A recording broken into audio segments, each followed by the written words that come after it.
अगला क्वेश्चन देखेंगे आंकिक प्रश्न का। एक चालक पर सामान्य से 40 इलेक्ट्रॉन अधिक हैं तो चालक पर उपस्थित आवेश की मात्रा क्या होगी। यहाँ देखें, अब इलेक्ट्रॉन की संख्या जो है,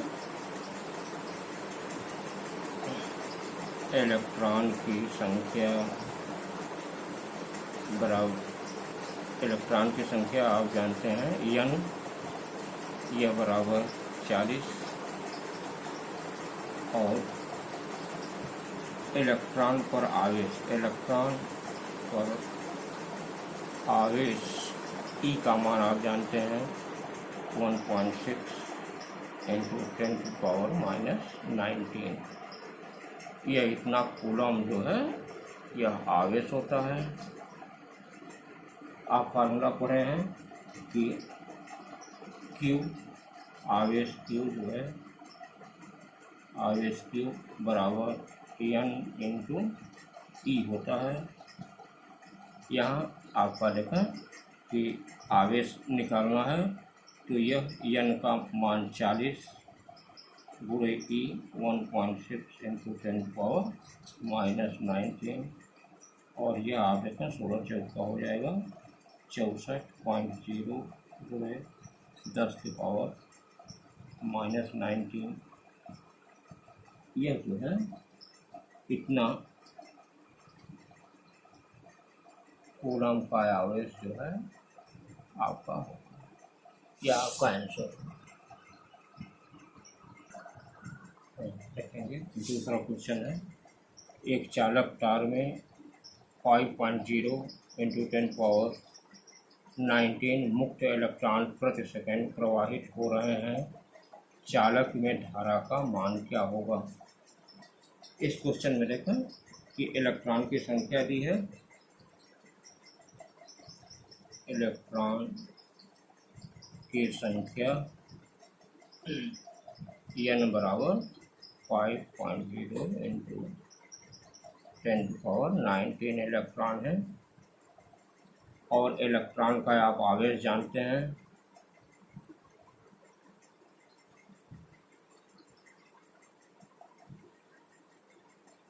एक इलेक्ट्रॉन पर आवेश होता है 1.6 इंटू 10⁻⁻⁹ कूलम का आवेश होता है। अब यहाँ पर जो है चालक में धारा का मान पूछ रहा है, समय दिया है आपका t बराबर 1 सेकेंड, प्रति सेकेंड प्रवाहित हो रहा है, इसका मतलब 1 सेकेंड, 1 सेकेंड में इतने इलेक्ट्रॉन प्रवाहित हो रहे हैं। तो यह I पूछ रहा है कि कितना होगा। आप यह जानते हैं, पहले आप Q निकाल लीजिए, Q बराबर N इंटू E होता है, यहाँ से Q आ जाएगा आपका 5 इंटू 10⁻⁹ गुणे 1.6 इंटू 10⁻⁻⁹। यह +19 -19 कैंसिल हो जाएगा, और यहाँ पर 16×5 = 80, 8.0 कूलम का आवेश होगा। धारा का मान निकालना है। आप जानते हैं कि विद्युत धारा I बराबर होता है Q बटा T। आवेश के प्रवाह को दर को कहते हैं, तो आवेश बटा समय, और यह आवेश है आपका 8 कूलम और समय है 1 सेकेंड, तो यह बराबर हो जाएगा 8 एम्पियर। 8 एम्पियर की धारा जो है उसमें प्रवाहित होगी। तीसरे क्वेश्चन में देखेंगे, एक चालक में 1.6 एम्पियर की धारा प्रवाहित हो रही है, प्रति सेकंड चालक से गुजरने वाले इलेक्ट्रॉन की संख्या क्या होगी। तो इसमें धारा का मान I बराबर 1.6 एम्पियर प्रति सेकंड से चालक में गुजरे, तो यह आपका दिया है T बराबर 1 सेकंड। तो यहाँ पर आप देखें कि I बराबर Q बटा T से अगर जो आप Q निकालते हैं या यह कहा जाए Q बराबर I इंटू टी, और यह I का मान है 1.6 इंटू टी का मान 1, यह बराबर हो जाएगा 1.6 कूलॉम का आवेश जो है प्रवाहित होगा। अब आप जानते हैं कि Q बराबर होता है N इंटू ई, हमको निकालना है इलेक्ट्रॉन की संख्या N, तो N बराबर हो जाएगा Q बटा ई। Q का मान आपका आ गया है 1.6, ई का मान आप जानते हैं 1.6 इंटू 10⁻⁻19 कूलॉम होता है, यह ई का मान होता है। अधिकतर ई का मान या तो दिया रहता है या तो आपको यह याद होना चाहिए, यह हमेशा याद होना चाहिए। तो इतना हो गया। अब आप देखेंगे कि यह 1.6 से कैंसिल हो जाएगा, यह 10⁻⁻19 ऊपर जाएगा जब, तो यह हो जाएगा 10⁻19 इलेक्ट्रॉन जो है, यह इतने इलेक्ट्रॉन प्रवाहित होंगे। यह आपका क्वेश्चन हो जाएगा। चौथा क्वेश्चन देखेंगे, 5 ओम प्रतिरोध के तार के साथ कितने ओम का प्रतिरोध तार समांतर क्रम में जोड़ा जाए कि इनका परिणामी प्रतिरोध 4 ओम हो जाए। अब आप ये सोचें कि 4 ओम 5 ओम का यह प्रतिरोध है, इसमें इसके समांतर क्रम में हम कितने मान का प्रतिरोध यहाँ जोड़ें कि इसके बीच इसका तुल्य प्रतिरोध 4 ओम हो जाए। हम मान लेते हैं कि यह x ओम का प्रतिरोध जोड़ा जाए, इसमें माना x ओम का प्रतिरोध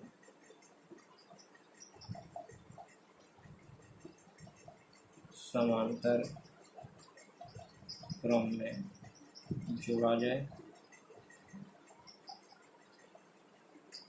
आप जानते हैं कि कुल प्रतिरोध निकालने के लिए 1/R equal to 1/R1 plus 1/R2, ये फार्मूला होता है। आप यहाँ देखेंगे कि यदि हम R1 का मान 5 ओम रखें, R2 का मान x ओम रखें और R जो है यह बराबर 4 ओम, कुल प्रतिरोध 4 ओम है इन पूरे के बीच में, तो 1/4 बराबर हो जाएगा 1/5 धन 1/x, या हम इसको इधर ट्रांसफ़र कर दें तो हो जाएगा 1/x इक्वल टू 1/4 माइनस 1/5, लघुत्तम ले लीजिए 20 हो जाएगा, 4×5 = 20, 5 5×4 = 20, 4, यह बराबर 1/x, या यह कहा जाए कि 1/x बराबर 1/20, या ऐसे तिरछा गुणा करने पर x बराबर 20 ओम, अर्थात 20 ओम का प्रतिरोध 5 ओम के प्रतिरोध के समांतर क्रम में जोड़ा जाए तो इसका मान जो है 4 ओम हो जाएगा।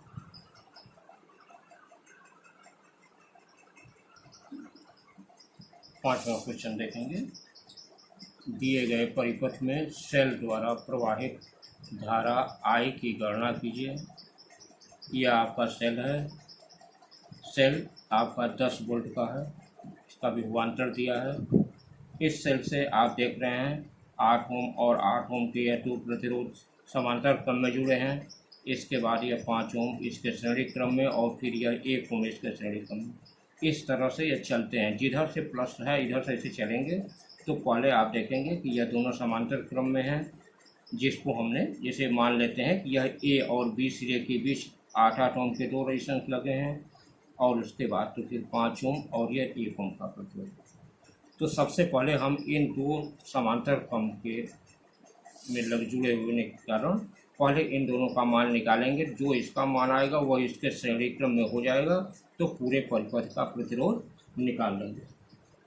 अब यहाँ पर आप देखें ऐसे लिख सकते हैं कि 8 ओम तथा 8 ओम का प्रतिरोध AB के बीच समांतर क्रम में जुड़ा है, अतः AB के बीच प्रतिरोध R1 का मान 1/R1 बराबर 1/8 धन 1/8। ये होता R1 + R2 ऐसे होता है सूत्र में।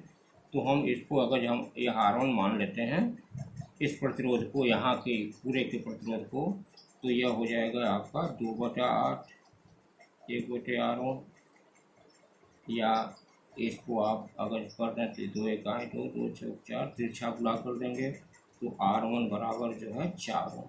इसका मतलब AB के बीच प्रतिरोध जो है आपका आ गया 4। अब यह 4 ओम प्रतिरोध जो है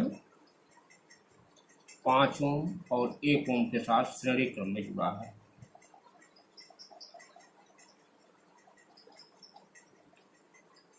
और देखेंगे अब प्रतिरोध R1 बराबर 4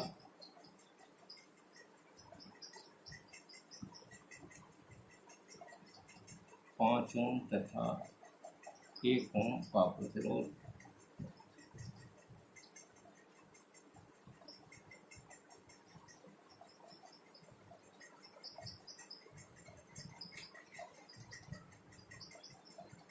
श्रेणी क्रम में जुड़ा है,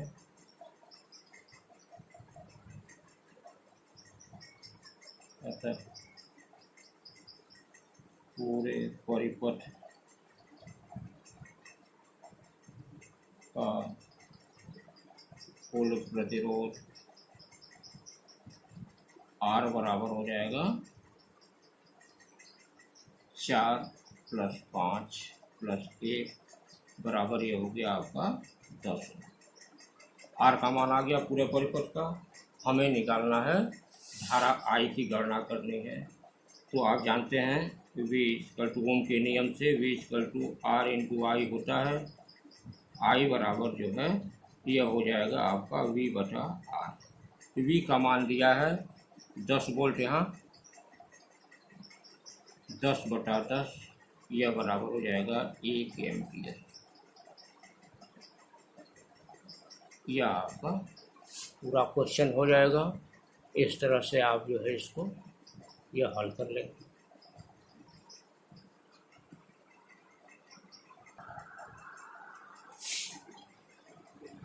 देखेंगे छठा क्वेश्चन, निम्न परिपथ में A और B के मध्य तुल्य प्रतिरोध ज्ञात कीजिए। तो देखिए A यहाँ से है, B यहाँ से, यहाँ किताब में यहाँ से छप गया है वह गलत है, यहाँ से यहाँ नहीं होगा, वह यहाँ से और यहाँ के बीच होगा।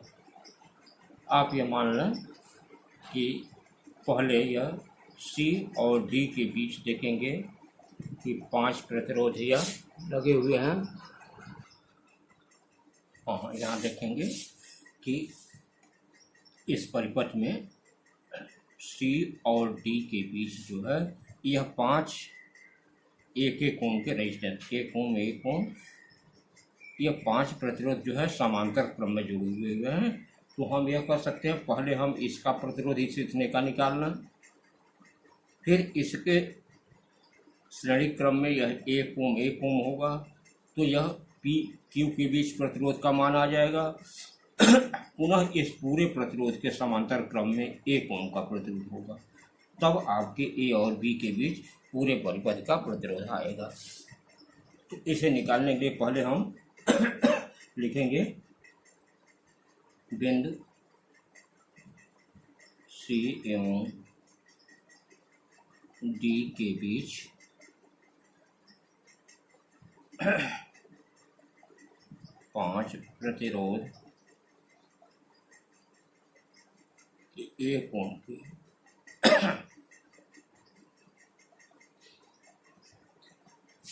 ओम के समांतर क्रम में जुड़े हुए हैं, अतः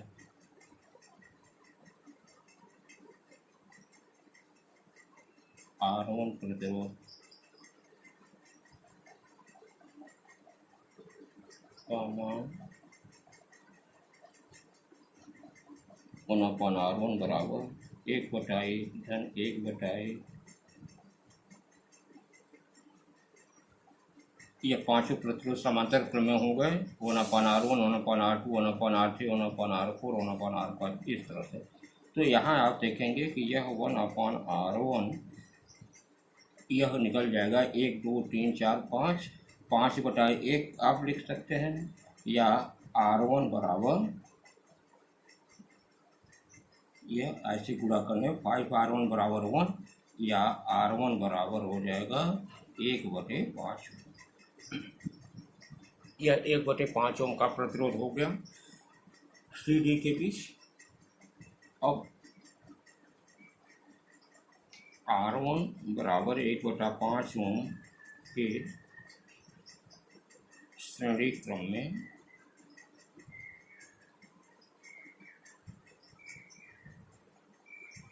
बिंदु P तथा Q के बीच एक ओम के प्रतिरोध जुड़े हैं,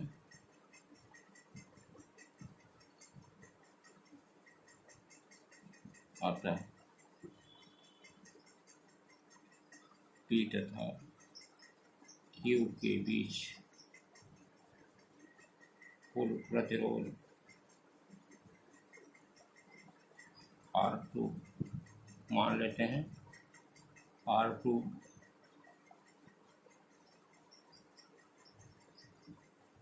का मान R2 बराबर हो जाएगा R1 + 1 + 1। इसका मतलब जो यह R1 निकाले हैं इसका मान यहाँ रख देंगे, 1/5 धन 1 धन 1, यह बराबर हो जाएगा 1/5 धन 2,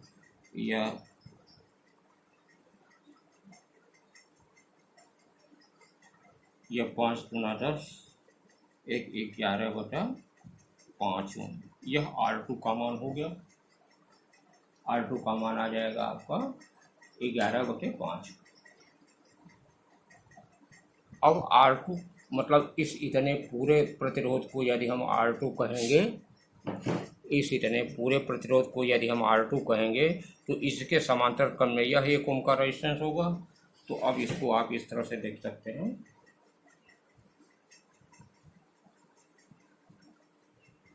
अब R2 प्रतिरोध के समांतर क्रम में 1 ओम का प्रतिरोध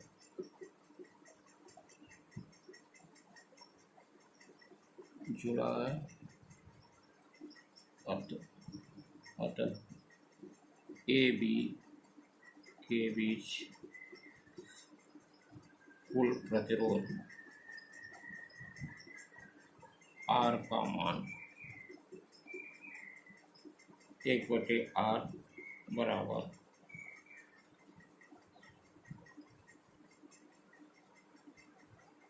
1/R2 प्लस 1/1। यह जो आप R2 का मान यह निकाले हैं यह मान रख देंगे, और इस तरीके से इसका मान निकालेंगे तो यह हो जाएगा 1/11/5 धन 1/1, या इसको आप इम्प्लाइज कर सकते हैं कि 1/R बराबर हो जाएगा, यह पलट जाएगा ऊपर, 5/11 धन 1/1 या बराबर हो जाएगा, आप 11 लघुत्तम ले लें तो ये हो जाएगा 5 धन 11, या यह कहा जाए कि 1/8 बराबर 11, 5 16/11, या इसको ऐसे तिरछा गुणा कर दें